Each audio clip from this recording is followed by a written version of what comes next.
The history of cake dates back to ancient times. The first cakes were very different from what we eat today. They were more bread-like and sweetened with honey. Nuts and dried fruits were often added. According to the food historians, the ancient Egyptians were the first culture to show evidence of advanced baking skills. The Oxford English Dictionary traces the English word cake back to the 13th century. It is a derivation of kaka, an Old Norse word. Medieval European bakers often made fruitcakes and gingerbread. These foods could last for many months. These cakes was baked using flour mixed with eggs, milk, nuts, and honey.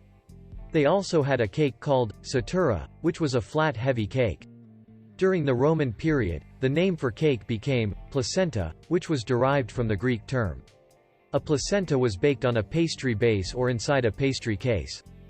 According to the food historians, the precursors of modern cakes, which are round ones with icing, were first baked in Europe sometime in the mid-17th century.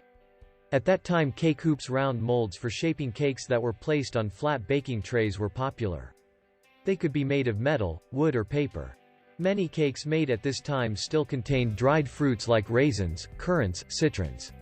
It was not until the middle of the 19th century that cake as we know it today. Cakes made with extra refined white flour and baking powder instead of yeast arrived on the scene.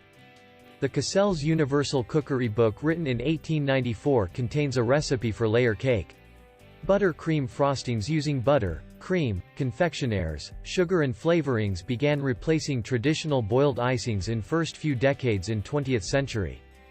Later, during the post-war boom, other American companies, notably General Mills, developed this idea further, marketing cake mix on the principle of convenience, especially to housewives.